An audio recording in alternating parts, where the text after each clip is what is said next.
Welcome back to Local to Global, and we are on location. Please remember, if you like the series, get subscribed. It's Spike Power Driver Wrestling. Like the video. Local to Global 1992. We are in April of 1997. It's the series where we're taking a brand new small company that has nothing, no money, no popularity, no anything, all the way to number one in the world. Obviously, using Total Extreme Wrestling 9. So let's get straight into things. Tonight we've got Legacy to go through, which is our April event. We are also very, very close to hitting medium size. We are 58 popularity points in the Southeast. We need 59, and we will get that from this show unless we make a massive pig's ear of things. Before we go into the show itself, let's do a quick recap of our championship situation. We've got RVD, who is our current world heavyweight champion for the third time. He's currently feuding with Raven, and he's never actually pinned Raven in a world title match. They've had lots of them over the years. Our season finale in October, they've headlined the last 3 years inside a steel cage. 2 for the title, which Raven won. 1 not for the title, which RVD won. You can kind of see the picture we're going on here. We've also got tag team champions Adam Impact and Christian Cage, these Suicide Blondes, who are also currently members of Raven's Nest stable. We've got some news on Adam Impact, which I'll cover in a second. Also got some news on Christian Cage and the Hardy Brothers, which we'll get to as well. Very similar news, but slightly different. Our TV champion is Mark Merrow, and I'll show you how he won that in a second. He defeated Rhino on our last batch of TV tapings, which we'll go through in more detail in a second. And we've also got our junior heavyweight champion, which is super crazy for the second time. He won the title back from Taka Michinoku back at the February event, which I think is called Ascension. I should know. It's my company. But let's go through what's happened since the end of the last episode. So we've kind of done the same thing in that we've gone through and done the TV taping and got to the point of the next monthly event. But throughout this episode, I think we'll go back in and do the TV tapings as well, because there was some comments on the last video which said they missed out. Basically, you missed out seeing the TV taping. So let's do that again. We'll mix things up. We'll see how we go. So what happened at the first All-Star show? So if you're unfamiliar, we're currently holding 2 shows a month under the All-Star Wrestling brand in the UK. One in the Midlands to try and bump up our popularity there, and one in the northern region of England, basically to make a bit of money, because we've got a lot of popularity there after buying All-Star Wrestling. The idea, and we'll go back to the size page actually, because that will help illustrate this to the point we need. The idea is to get the Midlands popularity up to 34, I believe, because when we've got 2 regions at 34, we can get coverage on Eurosport, which will cover the whole of the British Isles and all of Europe as well, which would be fantastic to help further growth there. Speaking of broadcasters, we are now in our new deals in Canada on TSN2, and we've also got A&E in the US for our monthly events, but not for our TV tapings yet. They're still on syndication, but that ends soon, basically. Anyway, what has happened? Let's have a look at the show history. So, after Full Throttle, we went to our Midland show, which is a little bit of a nothing show, really. The only highlight really being that Stephen Regal beat Ben McCoy in the main event. The Simpsons, not Homer and Marge or Bart and Lisa or any combination of those. Steve and Sean from South Africa, they made their debut, defeating a couple of cruiserweights, Shiryu, or junior heavyweight, Shiryu and El Hijo del Solitario. Dave Taylor and Marty Jones defeated the Fantastics, as well as Jones is on his retirement tour, and he's just going through various matches in the UK now because he is retiring. In our first taping of Unleashed, we got a 75 rated show, which is monumentally good for a TV show. We start out with Raven telling RVD that he has a surprise, and you find out later in the show what that surprise is, but we'll get to it when we get to it. We then had Super Crazy defending his junior title against El Hijo del Diablo, who won the title shot from the last TV taping. Christian Cage then came out and cut a promo saying that he knows that the Blondes are best. He then defeated Matt Hardy in a singles contest, so building towards basically edging Christian against the Hardys match for our next event, which we'll come to, and we'll get more detail about it very shortly. That's Legacy. And then RVD defended the World Heavyweight title, not the TV title. That was a while ago that he was TV champion, against the debuting Todd Champion. And then after the match, Samu made his debut, the Samoan Savage, the Wild Samoan, and along with Raven attacked RVD post-match, he being Raven's new surprise and newest member of the Nest. Then the following week, Terry Funk cut a promo to start the show, telling the Kid to go funk himself. So these pair were supposed to fight, or wrestle rather, in the qualifiers for four-way match at the last monthly pay-per-view, or monthly event rather, but the kid was working elsewhere, so they're going to have that match again tonight instead. Christian Cage then got a second victory in a row against the Hardys, beating Jeff Hardy this time. Then we got a promo from Mark Merrow, who's talking about basically he's not a bad man anymore, he's a wild man, and he's been on TV before, all leading up to a TV title match against Rhino, which he won to become the new TV champion. The Rhino experiment didn't last very long, but really he was never going to pull in the ratings that we can kind of expect from Mark Merrow, who is pretty much close to being the most over person on the roster already. The kid then got a promo telling Terry Funk that he was going to put down the old man, and then did just that, kind of in less severe fashion, by defeating Funk in the main event to get a 77 rating. Funk's promo, by the way, 92, didn't mention that before. That got an overall show rating of 73, very close to the 75. So two main events at 77, two angles, very close to 90, just either side. Really bumped up the cards to get a 73 rating there. The third show was a little dip down to 62, but it was headlined by a Merrow and Jerry Lawler match. We'll get to that. The King made his return and claimed that he wanted his TV throne. I say back, he's not really ever won it, so he just wanted to win the TV title. We then get a match between another Hardy and another Suicide Blonde, as Matt Hardy this time defeats Adam Impact in the opener. Raven then announced that he got a Savage demonstration to show RVD exactly what was in store for him, as Samu then defeated the debuting Ice Train in our middle match, getting a 55. The match rating is not quite up to par this week. RVD then cut a promo telling Raven and Samu that he wanted to face them in a tag team match the following week. He would find himself a partner, but he wanted to face them in the ring. Mark Merrow then defended his TV title, his newly won TV title, against Jerry Lawler in a 60 rated main event, which got the show rating of a 62. It was a little bit disappointing, but it was always going to be a slightly weaker card, and we bumped it straight back up again with another 75. Honestly, I think this might be the best block of TV we've ever taped. We started out with Jeff Hardy defeating Adam Impact, so it was 2 for 2 in the series. You'll note that Edge got both losses and Christian got both wins. Might be a spoiler of what I'm about to tell you. RVD then asked Perry Saturn to be his partner in a little promo to start the show. The Patriot, who is also debuting, so we've got a few new people on the roster, he defeated Bobby Fulton in our mid-card match. Raven then had a promo about the Bind games continuing and how he's keeping playing the games to keep RVD, and talking about their clash at Legacy and how RVD's never beat him for the title and all this sort of stuff. The Nest of Raven and Samu then defeated RVD and Perry Saturn. I think Raven got the pinfall over Saturn in the main event, which was a 78 to go along with Raven's 85 promo.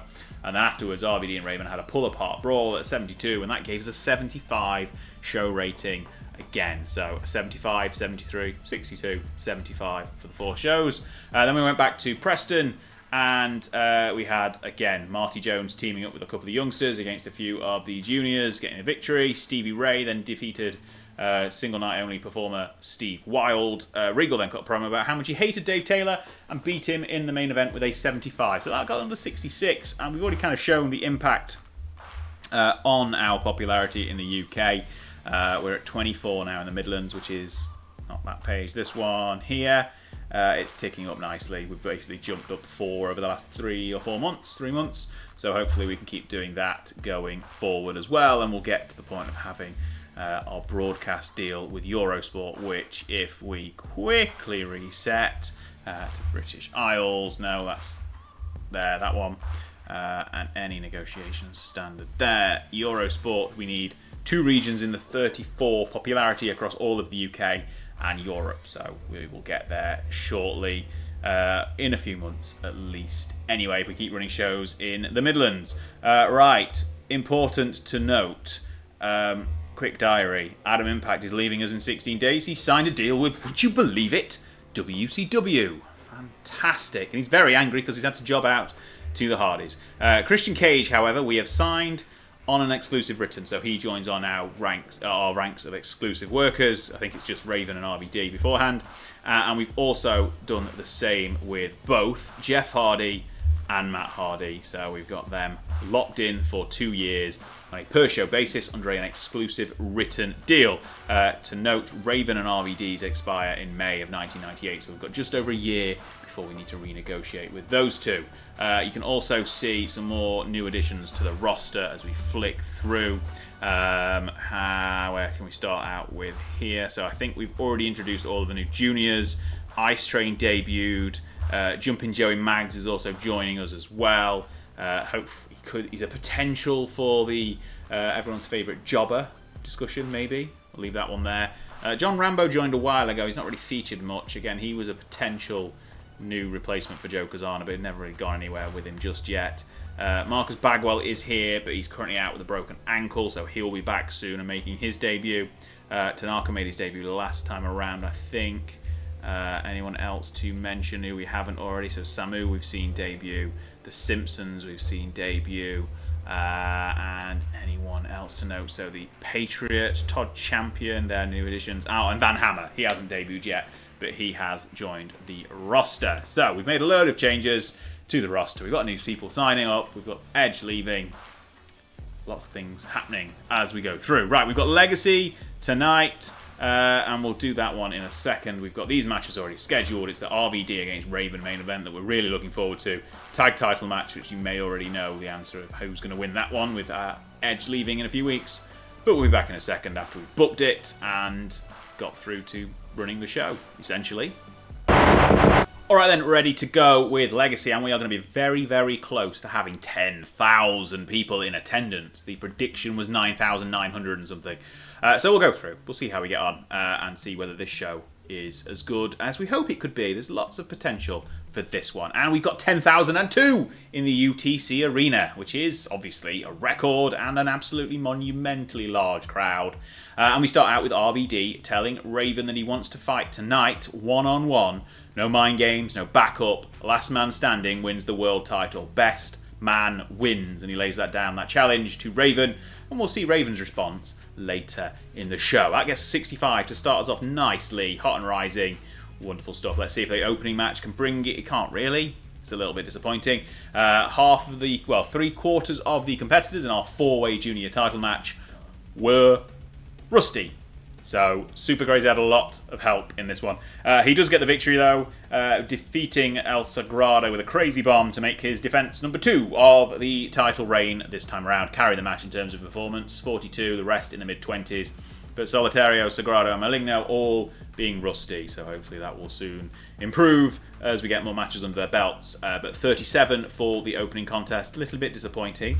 But we move on to a really good actual match as Samu defeats Rex King. Not in his singles debut, his singles monthly event debut. I think he's had one singles match on TV. But both men putting in some good performance. Samu at 59, he's going to be a dark horse, I think.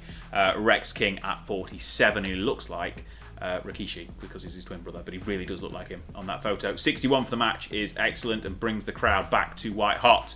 The tag title match is a little bit disappointing, but we are where we are as the Hardy Brothers defeat the Suicide Blondes, with Jeff Hardy pinning Adam Impact after the Omega event to win the World Tag Team titles. And our tag division is still cursed and still floundering. 46 though, Impact gets a 39 with his performance because we've kind of taken a lot of his popularity away from him and he's struggled a little bit and he's annoyed. But there we go, the Hardys up now as tag team champions. We'll see how we get on with them. Neither of them can leave though, which is a good thing. And we'll have to start a Christian Cage single push, which is always fine. He's a bit young though, so he's probably going to suffer the same thing that Rhino did. We'll push him too early and he'll just not really have the chops to do things in the ring. But a good, solid match, and we bring it back with a Mark Merrow defense of the TV title. Defeats Bobby Fulton, with a TKO in 12 minutes. Second defense of the TV title, gets to 66. Again, he puts in a really strong in-ring performance. I think a Mark Merrow Samu match would be really quite high quality, so we'll give that one a run. Maybe we'll build up to that at the next event in May. We move forward to a Terry Funk promo, and he says he might not be in the world title picture, so he's pulled together an all-star 6-man tag team match for tonight. The victory will give the old Funker another way back to the title, and he wants his revenge on the Kid for getting the victory a few weeks ago on TV. 81, not Funk's best promo, but still really good, and the match is a 70, which is not bad at all. Funk with the best performance of them all, and he gets the victory. Well, no, sorry, Perry Saturn gets the victory over Jerry Lawler with the Death Valley Driver, but the Team Funk gets the win. Joey Maggs makes his debut as Terry Funk and Perry Saturn. The Terry Perry Joey? No, quite fit, does he? Jerry. We'll call him Jerry Mags. We've got Jerry Lawler. We've got Terry Perry and Jerry all in the same match. But they get the victory. 70 in-ring performance for Funk. Saturn's not quite there at 67. Good performance from Joey Mags in his debut at 53, in line with most of his opposing team. 70, though, is a good mark for the semi-main event. And then we get a Raven promo, which is superb. 92. He answers RVD's challenge that he's more than happy to wrestle one-on-one because he knows that RVD can't beat him when it matters. Will that hold true for tonight's Legacy main event in front of 10,000 people? Let's find out. Last man standing. It gets an 81. The creative finish was a success, but Rob Van Dam got the victory. A Van Daminator is enough to keep Raven down for the 10 count. Gets his 8th defense of the world title. It's good. In fact, it's very good at an 81, but maybe I was expecting a little bit more. The narrative here, though, is RVD still hasn't pinned Raven, and we'll work on that one as we go forward. But we've got some other challenges lining up for RVD now. Maybe we'll give Raven a few months off from challenging for the title because he's not happy about losing ever. But ultimately, we'll revisit this one and see whether Raven and RVD can go at it again in a main event for the world title. And it gets an 80 as the show rating, improves our popularity in 18 regions. Of course it does. And that should hopefully mean that we get to 59 to become medium size. We will cover that very shortly. But beforehand, Rob Van Dam can have some praise. Raven can have some praise. And so, in fact, can Samu, because he did a really good performance as well. Let's start that praise there. Let's go for that. Wonderful. Injuries, nothing to report. Finance-wise, ridiculous. 172,000 profit for the show. We made some broadcast revenue as well. Nicely, 27,000. That's always a bonus. Merchandise up to 30 as well, as we're improving our merchandise constantly. We are making money hand over fist now. Popularity recap up to 59 in the southeast. We're about to go medium. That's going to pop as we get out of the show. But 2 points up in the Great Lakes, 2 points up in the Mid-Atlantic, 1 in the Mid-South, 2 in the Midwest, 1 in the New England, 1 in the Northwest, 1 in Southeast, 1 in South, but 1 everywhere else, basically. Also up in Canada, we're going to close in on a bigger broadcasting deal in Canada as well, because that will be up soon as well for our TV and our events. But all around, a cracking show with a fantastic popularity gain afterwards. And as we load through the screen here, we'll get the news article and the email to say we have increased our size to medium. So we've got to medium in just over 5 years, 5 and a bit years, not quite 5.5, 5 years, 4 months, or 3 months, really. You come to think of it, that's not a bad achievement. I don't know whether that's in line with how other people do things, but it's how we've done things here.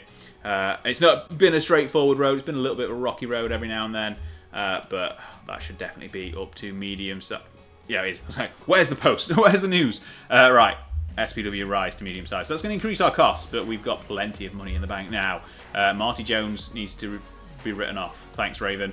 Legacy got... Whoo! Look at that. 650,000 viewers. Let's just take a second to compare that. I mean, it didn't help. It helped that we had such a cracking good show on there. So it was our joint best, but top of the list, best show ever. 80. Best matches were up there. We've got one in the 51 there, wasn't it? Was it 51? For Legacy? Yeah, so it's 6th best match, but still really good. Attendance-wise, massive. TV rating, absolutely incredible compared to Full Throttle. That is the increase with that big broadcasting coverage rather than the medium. That is that right there. Literally an extra 400,000 viewers compared to Full Throttle, which is just ridiculous, really. Size-wise, let's go to the size page now because we are up to medium. To get to big, we need 77 in at least 5 mainland regions, including the southeast. And either Great Lakes, Mid-Atlantic or Mid-South. We'll get there. I can see 4 of them will get there quite quickly, but the rest will be built up. If we keep moving 1 or 2 a month, maybe 2 a month, we can get there in no time at all. Canada is coming along well as well. I think we need to get up to 30 or 32, 30 something in a couple of regions to increase there, or is 20, I'll have to check in a second. But we're getting there. We're getting our increase in broadcast deals as well coming up. If we go back to Canada here, and have a look what we need to get for Sports Scope was one of them. That's 23 in 4 regions, and I think it was Omni. Yeah, Omni was 30 in 2. So we're not doing bad at all, really. 30 in 2 or 23 in 4. I mean, we're probably closer. Well, it's 5 still for both, but we'll be spoilt for choice when we get there, that's for sure. Right, if we look at our own broadcasting deals, it's worth noting that our TV contract for both are coming up soon. This one in particular is running out on the 24th of April, which is before our next taping, I believe, if we look at our availability. So yeah, the next Unleashed taping is the 25th, so we need a new deal in place. So let's go and do that. Let's get a deal with A&E. We don't need to just reset and do yes to we'll negotiate, and we'll go to A&E, and we've got loads of people out here now, but we'll negotiate with A&E a new deal for Unleashed and see how long they want to run it for. They want to do late night or early evening. Which one gets the better? 67. They want to pay for that deal. They do not want to pay for that one, right? So 6 months. Let's see how we get on there. So 30% to the company for a 6 month at late night. We could do that. 30% revenue will be going against Babylon 5, Heartbeat, Real Sports with Brian Gumbel and Young Hearts in that time slot. But let's go. No, if you did complete this deal, it would not begin immediately because it clashes with you. When it's complete with a new deal site. Okay, yes. Yes, that's fine. So that starts there. TSN2 is our network of choice currently for Canada. Let's quickly look at what other let's search here by coverage, size. This one. Any other things to note? Right, A&E is who we're with. There's a pay-per-view for mediums. Cox now. That's new. That wasn't there until recently. I think that's because we've gone up to medium size. So we could, in theory, on our pay-per-view, we could get our events now as a pay-per-view on Cox. That is interesting. I don't know whether the revenue... So it'd be a test, actually, see if the revenue is bigger on... we can also go to Nickelodeon. Look at that. Got options now, haven't we? Options are plenty. Look, so we might potentially move our events to pay-per-view from the next deal to see how that works out, because it's big coverage and all. So it's the same coverage, it's just pay-per-view rather than cable. But we'll get to it. Right, what we're going to do now is we'll go forward to our TV taping at the end of the month. I'll run the Midlands All-Star Show off screen because we don't need to see that. And we'll be back with Unleashed taping for 113 to 116 very, very shortly. We're at medium now. Ha! That's excellent. Okay, as promised, we are back for the TV taping, and we're going to do that in full this time around. Got lots of things going on before we get to High Voltage, which is only actually in a couple of weeks. I think it might be a week on Sunday in-game, beginning of May anyway. Right, we'll go through the first TV taping, episode 113, which is slightly ridiculous that we've been on TV for over 2 years. It doesn't seem like yesterday that Angus King won the TV title for the first time. Anyway, that is beside the point. Episode 113 from the Millennium Theatre, and obviously we've got 4 taped episodes in a block, so we'll see the attendance at the end of it. We start out with the Kid claiming that he by beating Terry Funk a few weeks ago, he earned himself a world title shot and demands that RVD puts the title on the line tonight. Not a bad start, actually, a 61. And it's important to note, as there's some drilling going on outside this window, interesting, it's important to note that by moving up to medium size, we are now rivals with WCW, which means we're going to get production penalties at the end of this one, which is really interesting.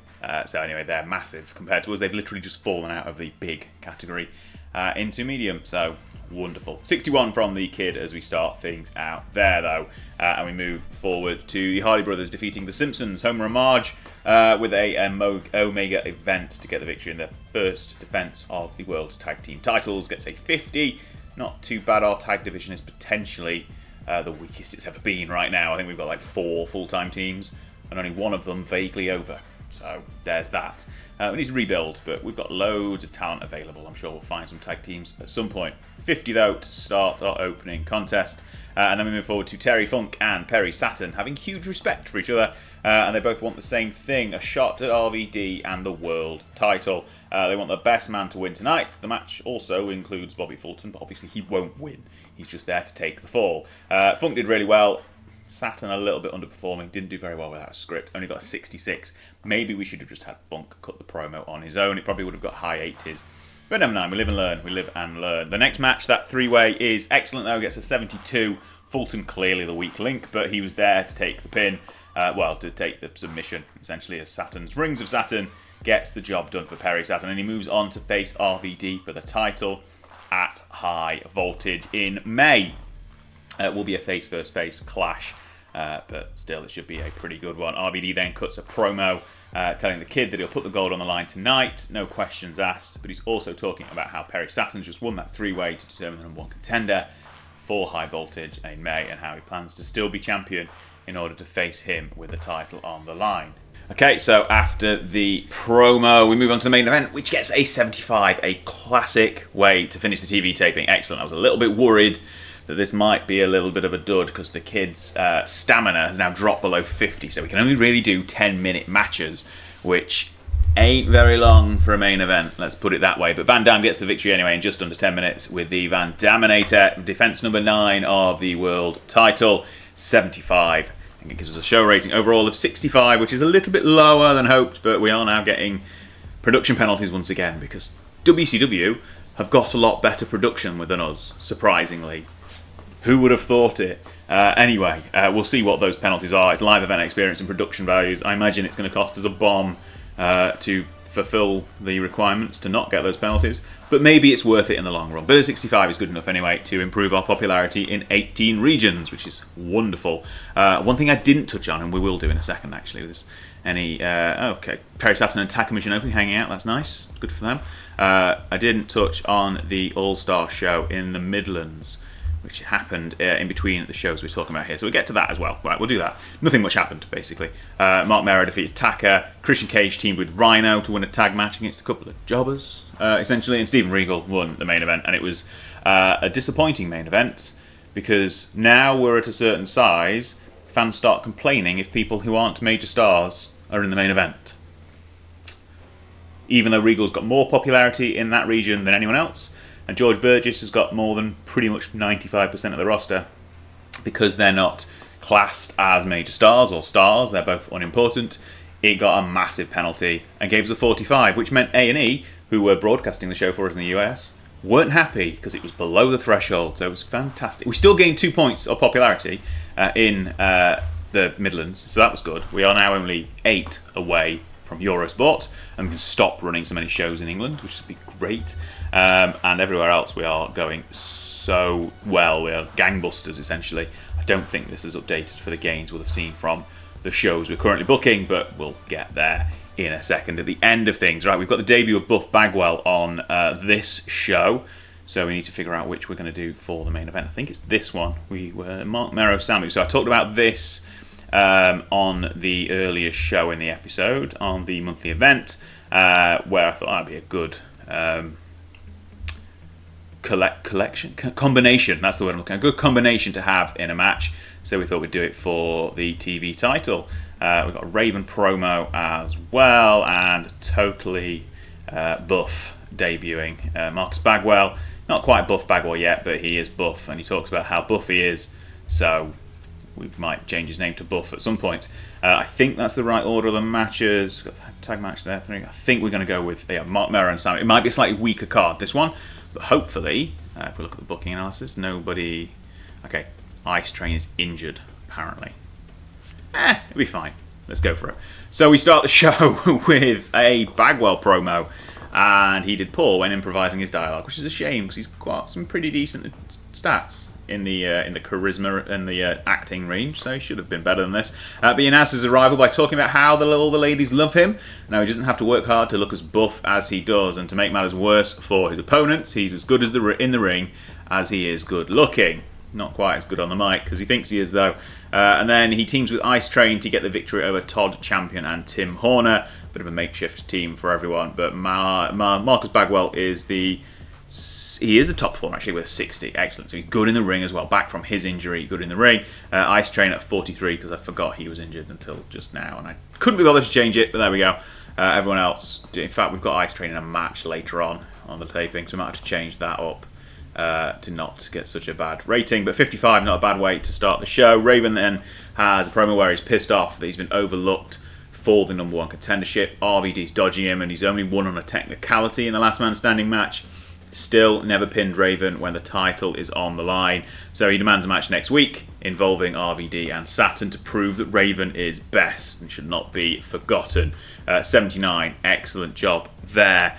Then we had a 6-man tag involving Joey Maggs, Stevie Ray and the Patriot defeating Lawler and Jackie Fulton when Joey Maggs pinned Jerry Lawler with a Canadian shocker. I don't know what a Canadian shocker is, but it got the job done. Jumping Joey Maggs put in a good performance with a 49. Stevie Ray and Brian Lawler, sorry I have to look, I'm on a smaller screen at the moment than I normally am, both getting a 52 for the top performer mark. Jerry Lawler is kind of fading away now as we enter 97.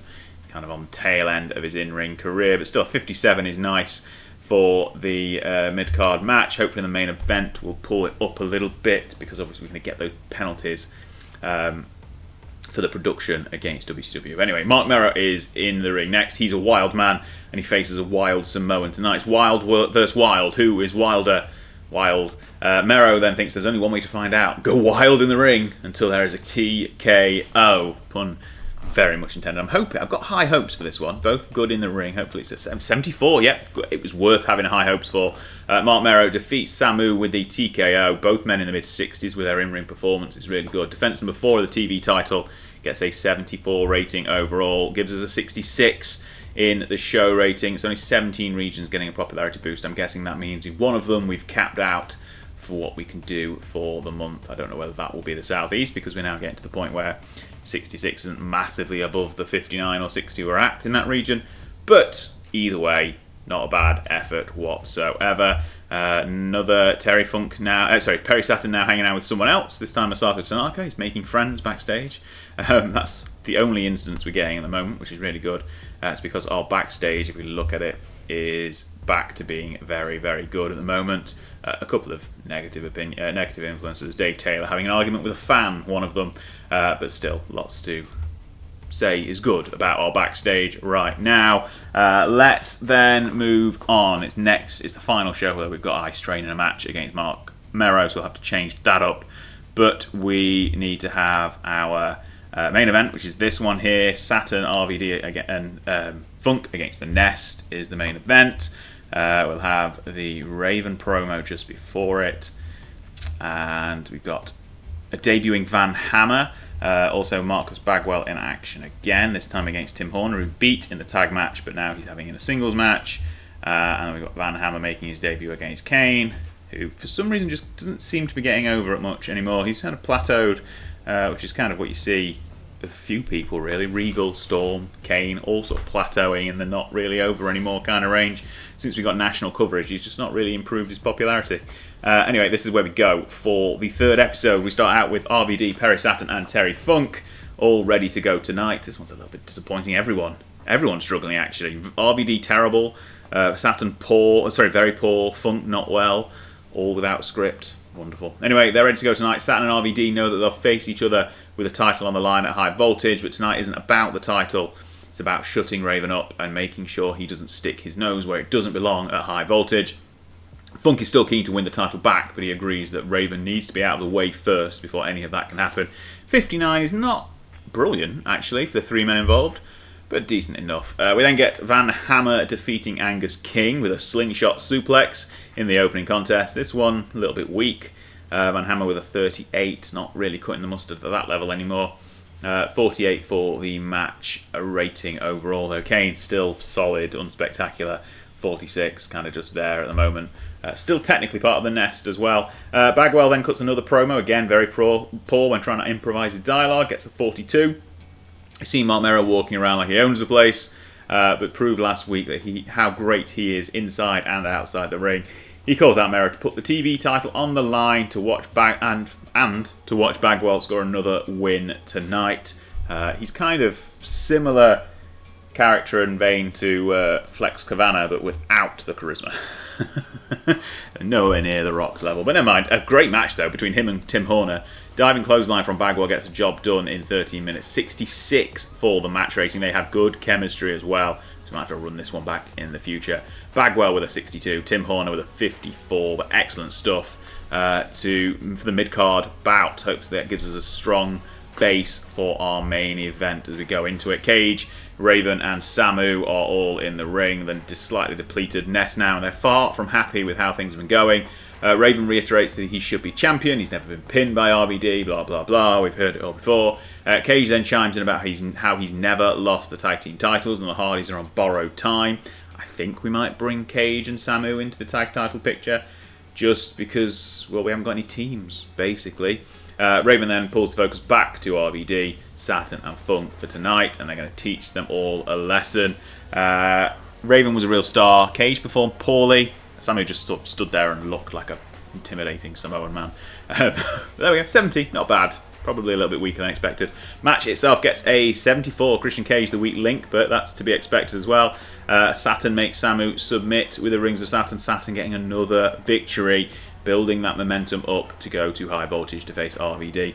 Lots of 70s, so Funk, RVD in the 70s, Raven and Saturn in the high 60s, Samu in the 50s, Christian Cage in the 40s, as you expect, slowly ticking down. I think having Samu and Cage as a tag team might work out quite well. I imagine Samu's probably got a tag team specialist attribute without checking. I know Cage does, so that should hopefully give them a couple of bonuses. 64 is another good show rating. Show increased popularity in 12 regions again as well, which is always good. You can expect that to slowly tick down as we get through to the end of the month because, well, everywhere will already have large gains. So, yeah, it's going to be depleting the rewards we get each show.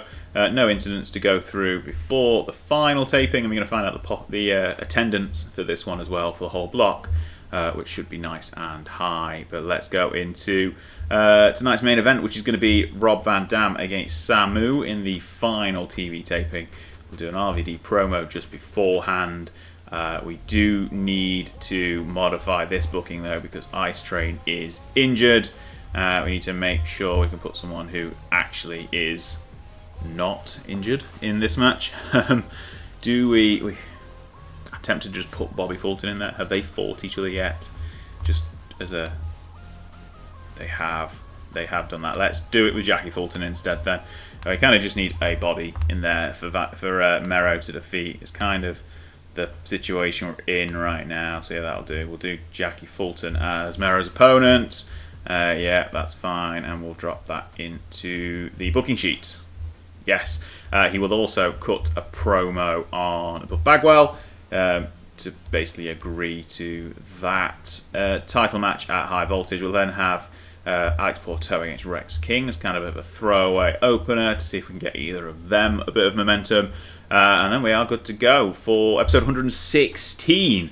It's got 2,301 people in attendance for a TV taping of 4 shows at once, which is incredibly good. Raven still talking a big game about his record against RVD. He starts the show. The champion can do everything and anything, but until he pins Raven with the title on the line, he'll be nothing but a paper champion, and there'll be an asterisk next to his reign.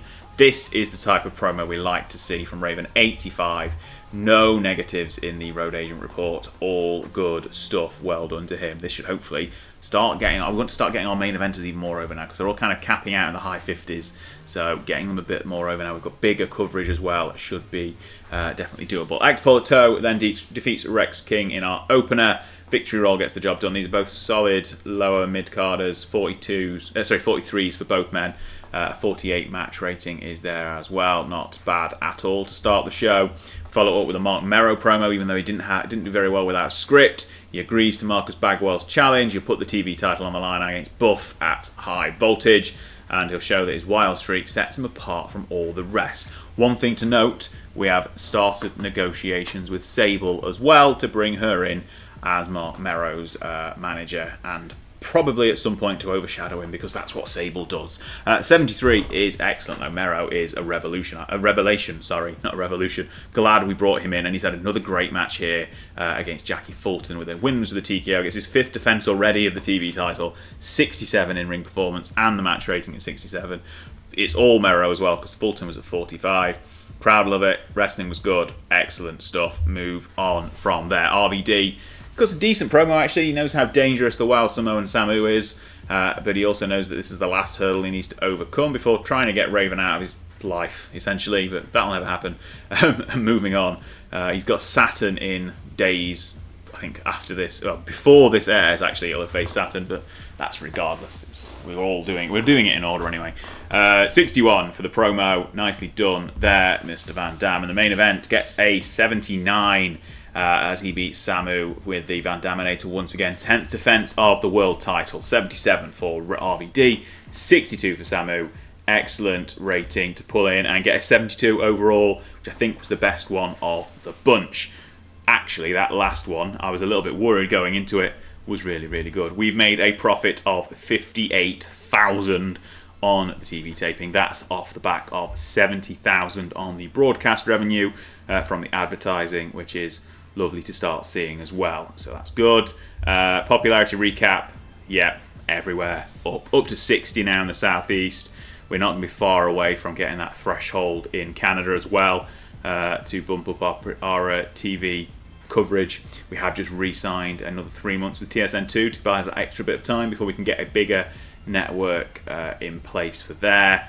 And just, yeah, you can see the gains on screen. I'm not going to go through them all, but we are up into the 50s now in the tri-state, which is fantastic. 60 now as southeast as well. But that's growing, basically. Can't complain at all with everything that's going on the popularity side of things. Right, we will do another show in the UK. In fact, we probably don't need to do a second show in the UK at the moment. I might just slack it off because we aren't getting the gains, the cash. We don't need the cash anymore, essentially, and it's that the extra broadcast for the event in the US. We're kind of already capping out a lot of the regions already. So, do we need the potential of getting a show that's a bit of a dud? I'm tempted to not do it now, thinking about it. I know it's a day before it's supposed to happen. But Jerry Lawler thinks Marcus Bagwell's clumsy. Thanks. Marty Jones likes Jackie Fulton. And we got, holy moly, over 1 million people watched that episode of Unleashed. Is that because we've gone up to medium size now? That's massive. No wonder the broadcast revenue was so big. Wow. Let's just okay. We are making money, by the way. Lots of money. I am tempted to really not do these. So yeah, whoa, that's a big step up. It's just good coverage. You can start making money so fast as soon as you get a little bit big. It really does start rolling in. So we're now into medium now. That's just ridiculous. Let's have a quick look at the production whilst we're here as well. So what do we currently pay on production values? 7.5 per month plus 1.5 per night of shows. So we could say that's just over 10. To move up, it would be 15 a month plus 10 per night of shows, which would be 35, 50. We could do that, I think. Go for it. Why not? We just go for it. $5,000 per night of shows on the live event experience. That would be 15 per night of show. You just go for it as well. Why not? Okay, no, that's not done it either. Up to, we can't do 100 per month. It's 25 now. We won't go up to professional.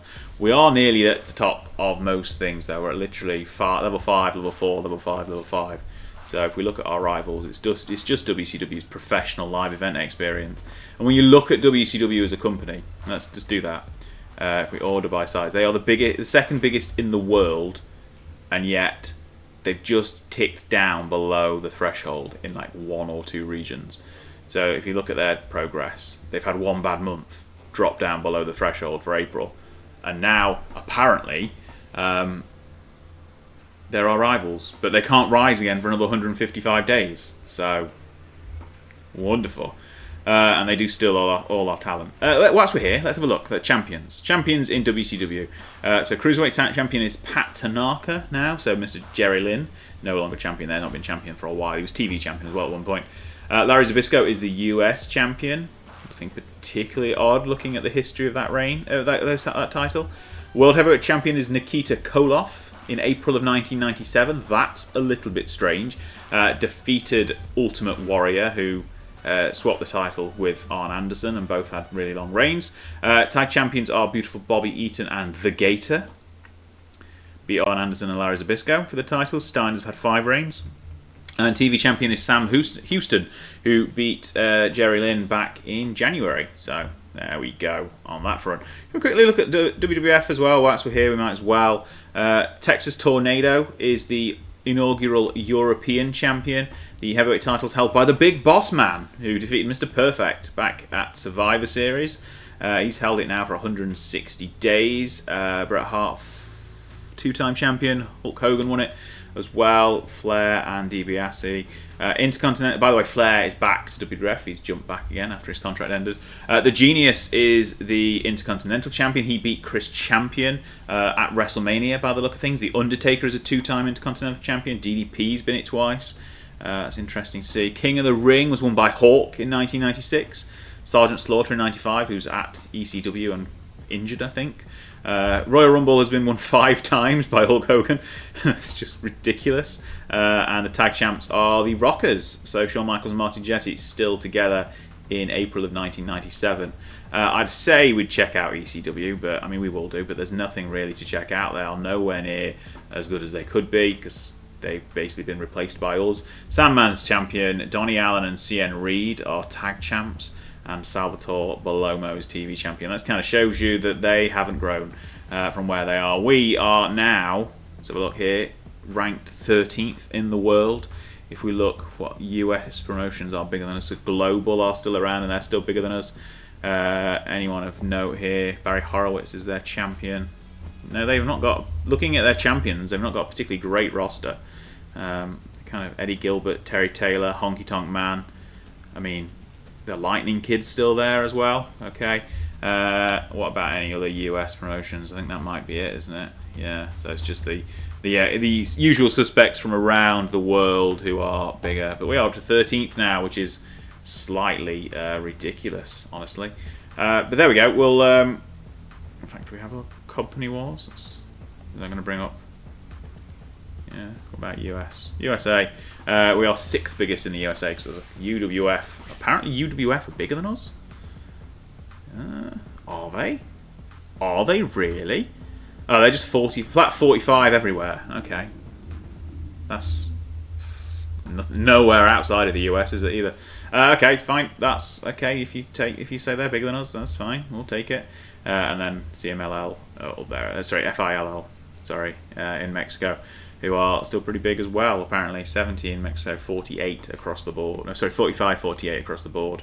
And 68 in the southeast. So, yeah, they are actually pretty big in the US. Okay, that's enough looking around. We'll be back for High Voltage in a few days. I'm going to cancel this All-Star show tomorrow night. And there we go. Right, I think I mentioned the TSN deal has been extended out to August. These ones are June. So that one can end in June, and we'll probably have be in a position to get a better coverage for our events. We'll also look, when we come to that, we'll look at whether pay-per-view is an option as well. Anyway, right, let's go forward a couple of weeks and do High Voltage. Alright, we're into May, and a quick look at the finances, even with updating the production. We still made 130 grand, which I think is our biggest profit ever. We're now pushing up to not far off $1 million, which is really, really high, actually. We are still upgrading our merchandising, by the way, as well. We're at 52% now to move up to the next level. Mark Merrow is our current highest merchandise sales by worker, so that will keep a little eye on that as well, but it's probably going to be between him and RVD going forward for the foreseeable. Interesting points to note. I can't show you on the screen because I'm at PM mode. But WAW in the UK, who we were looking to buy a couple of months ago to boost our Midland popularity, are now willing to talk to us as a sell, even though we are now just a couple of popularity points below. So I'm not going to spend 150 million for 3 popularity points when we can gain 2 in a month anyway by running a show.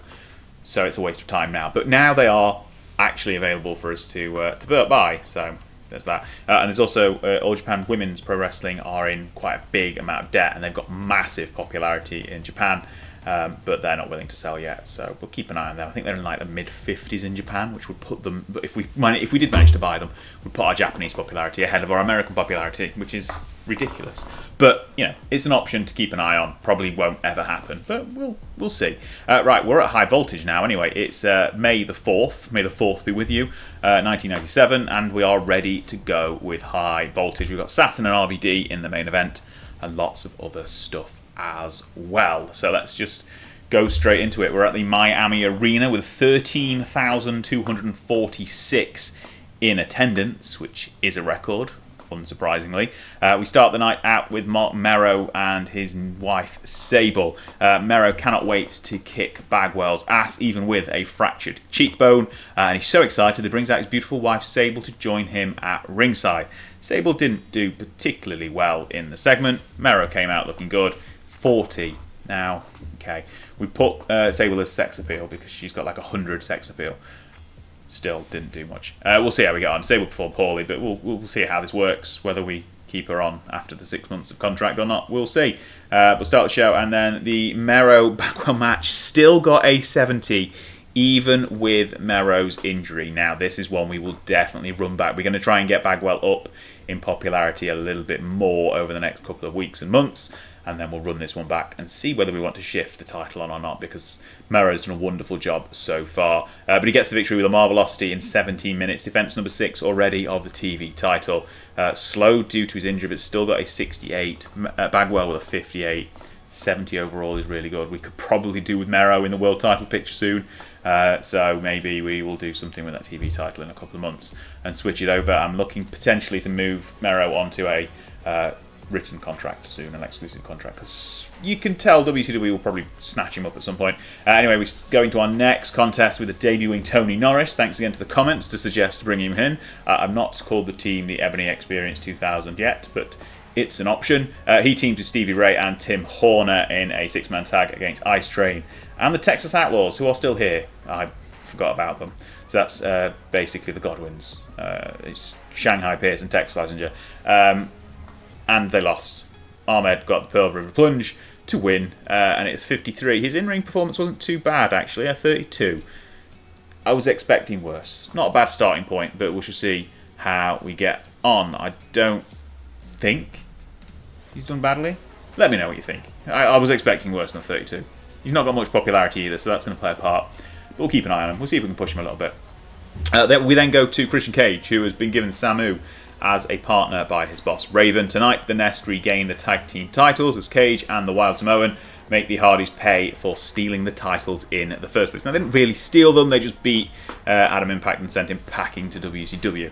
But that gets a 57, which is a pretty good promo from Cage there. And we go into the tag team title match, where the Nest get the job done. Cage and Samu are new tag team champions. Samu pinning Matt Hardy after a diving headbutt. Now, Samu brings up the rating nicely in this one, but the Hardys are both around 50 as well. All of them basically putting in good performances. You can't really complain about that. Gets a 61 overall, and we move the titles back into the possession of the Nest. And I don't really know what to do with the titles, because our tag division, as mentioned, well, I haven't looked at any tag teams in the interim since mentioning that I need to, so we'll just keep doing. Then we get another tag team match as Terry Funk partners with Van Hammer to take on the Lawlers. Funk getting the victory with a pile driver over Jerry Lawler, and as mentioned, the Lawlers kind of on the outs a little bit now. Funk with a 72, really pulling his in, carrying the match with his in-ring performance, and he and Van Hammer have got excellent chemistry, so maybe we'll have Van Hammer become Funk's protege going forward. This gets a 67 for the match rating, which is phenomenally good considering it's got Van Hammer in it. Moving on, we get a Raven promo, and he is rather disgusted by the fact that he's got to wrestle against 3 other men, and it's not even for the world title. Matches like these are beneath him, and after he wins, he demands more recognition. and more chances at the world title. What about me? What about Raven? 82 is a very, very solid promo.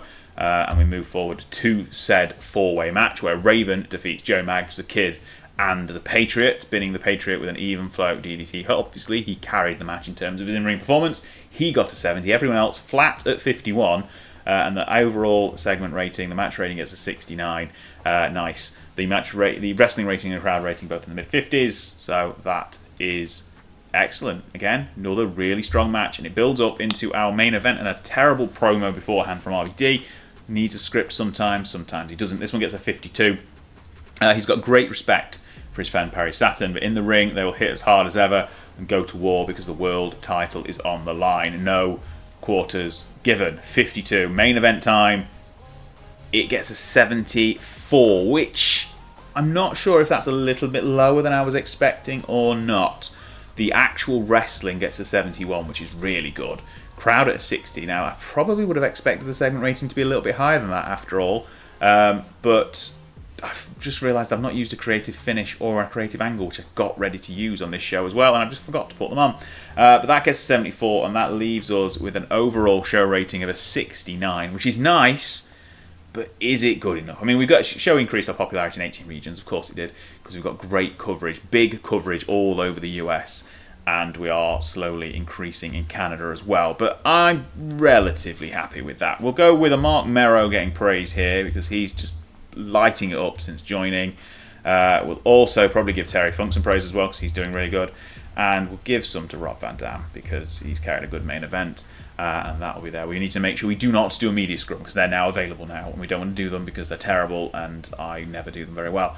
Finance-wise, made so much money. Literally everything, all the ticket sale are essentially profit. The rest of the costs are covered by the broadcast revenue and the merchandise. Like, literally that pretty much covers everything. But that's really good. 250,000 profit on the night. Popularity up everywhere now as well. It's 21 in Saskatchewan and British Columbia. So I think we need 23 in those regions to get the next bump up in broadcasting in Canada. A couple of points up in quite a few regions in the US now, up to 61 in the Southeast, 52 in Tri-State, 47 in Mid-South and Mid-Atlantic. Yeah, it's slowly but surely getting up to a really, really impressive size. In Canada, we are so close to getting a better broadcasting deal there. But I think we probably, because I think our monthly events broadcasting deal will need to be extended, because that's coming up soon. So we'll have a look at that as well in a second. And we do not want to do a media scrum at all. No, thank you. Right, let's just do a quick look at where we need to be for those broadcasting deals in Canada in particular, because I don't think we need to renew our A&E contract yet for the TV taping. I know we only gave it a short deal. I can't remember whether it was 6 months or 3 months actually for the TV, but we'll cover that in a second. We'll go and have a look at the broadcasting deals and when they expire, not retire. Sorry, I saw WCW had offered Marcus Bagwell a contract then, but it's not. It's WCW who aren't WCW, so that's fine. Raven thinks Christian Cage has got poor ringside. He's in your stable. Why are you slagging him off? Sorry. High Voltage got a good number of viewers as well. Not as good as the TV show, actually. So look here. Now let's show history. We want top 100s. Legacy and Full Throttle, the two March and April events, the last two events got an 80. So this is a bit of a letdown compared to that, with High Voltage down at 69, not even as good as last year's. But if we look at TV viewership, High Voltage was a little bit lower than Legacy and nowhere near as high as the two Unleashed that were taped most recently that have aired. But there we go. That's where we sit. Right, let's have a look at our broadcasting deals, where we stand in terms of expiry. So June the 3rd for TSN2 for events. That does need to be extended. A&E has got until December, and Unleashed is in August and October. So we've got plenty of time for Unleashed. By the time we get to renew the Unleashed on TSN2 in August, we will be able to improve that. So if we look at all broadcasters now quickly, where has Sportscope gone? Because that is who we were looking at. Are they owned by? Hang on. I think Sportscope have changed their name to Headline Sports. So I think this is the 23 and 4. Yeah. This is who we were looking at before. They've just got a new name. That gave me slight panic. Okay, so 23 and 4 is what we need in Canada, and I don't think we're quite there yet. If we quickly gotta go all the way back down to this level now. Don't even know. So I think another month. I don't think we're going to be able to do it. So we'll do an extension to the TSN2 deal here. Extend events for just 3 months. Just an extra 3 months extension. Same time slots. If we can get a bit more revenue split. 45. Okay, we can do that. Propose there. 45 for 3 months. That's okay. Let's do that. Right. So that's extended out to September now. So when we come to renew these over the summer and into September, we will move them onto Headline Sports because we will definitely be over 23 by then. The timing just hasn't quite worked to do anything otherwise. And then when we get to the event, maybe we will start looking at pay-per-view as well, so we can start getting pay-per-view money through the door. So we just go to any who will negotiate with us, and we want coverage in the US, and probably we want at least medium, if not big, and see who's there at the moment. So A&E, who we're with, they don't cover the whole nation. They don't cover anywhere enough. Charter are medium pay-per-view, potentially not enough. Comcast, we could get Comcast now apparently. Need to be 40 in 5 regions. Okay, so maybe that is one to look at. Cox also have big coverage, so we could get. I think we're going to shift to pay-per-views basically for our monthly events because, well, it's the same coverage. So I think if we look at that's pay-per-view. No, that's equal signs. They're not equal signs. Pay per view. Broadcaster type. So, terrestrial are strongest and most desired revenue levels. Okay, that's not what I want to know. No, I want to know whether pay-per-view gets more or TV revenue. That doesn't tell us. Each pay-per-view broadcaster is paying a price to watch the show. Price depends on the company size and whether it's terrestrial, cable, or internet. Provides the higher. Oh, okay, yes. So it does provide the highest dollar per viewer ratio of any broadcaster. Don't have smaller coverage than let's think. Okay. I think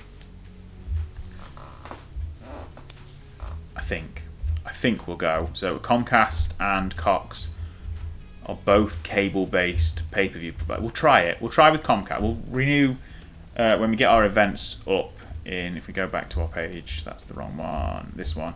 Go back to our broadcasting deal. So A&E is up in December for events, so we've got plenty of time to get there. When we get to December, at the end of the year, it's a long time away. When we get there, though, and we're ready to renew our broadcasting deal for events, we're going to try out pay-per-view. So we'll go pay-per-view in December of 1997 and see how we go. But that's a long way away. We're still in May. I think what we'll do now is I'll get to the next TV taping, but I'm not sure whether we're going to we might leave it here actually. I think we might leave it here because I don't think there's enough time to get any more done in this episode. So once again, we'll do a bit of a recap of championship situation as we leave things. Not much has changed on the world title side of things. RVD still champion. Raven's still a thorn in his side. Tag team champions are now back in the nest. It's Christian Cage and Samu, who are champions. Cage is now in his second reign. TV title being held by Mark Merrow, who, in fact, I think we're going to actually, that's one of the things to do. We might try and sign him to an exclusive deal. Junior title is kind of being forgotten about a little bit at the moment. Super Crazy is still the champion there. So the last thing we'll do in this episode is we'll go to Mark Merrow. He's working for quite a few companies though, so I think he might get some 1,600 per show. What are we currently paying him? 1,100. I think he will get a counter offer, but will they? No, let's do it. Let's do it. Right, negotiate. We want written per show, exclusive written, 1600 per show, 2 years, and you're probably going to want more merchandise. We'll give you 20 and see what you say. Contract, not willing to give up other deals. Okay, not at all, is that? Let's give him a bit more money and see if that does it. Not willing to give up on other deals to become exclusive. But I mean, I'm sure if WCW came calling, you would be. Fine. Okay, we will not get exclusive with Mark Merrow. What is Saturn up to? He's just working for us and USWA. Should we see if he can do... You know, we're okay. We're okay with where we are at the moment. Fine, we won't sign Mark Merrow to an exclusive written contract. Right, anyway, he is really good. So, that's there. Thanks again for watching. We will be back for the next episode next week for more episodes of Local to Global. There's also some more WCW 2000 series coming as well. We will get the first episode out of the Book Your Save series as well. We're halfway through recording that, but we haven't finished recording it yet, so it'll be coming soon. But yeah, more Local to Global, more WCW 2000. Let me know your thoughts in the comments. Anything different you'd like to see that we haven't shown in this episode, you don't need to cover a specific topic or go through shows in a different way, please let me know. I'm open to using this series to show different elements that you don't normally see or you'd like to see more focus on, so please let me know in the comments. Thanks once again to members on the Patreon page, to everyone who subscribes, who watches the videos, likes, comments, shares. It really helps. We're trying to grow the channel so I can make some money from it, but you know, thanks again for watching. Right, my name's Anders. Again, thank you. See you next time.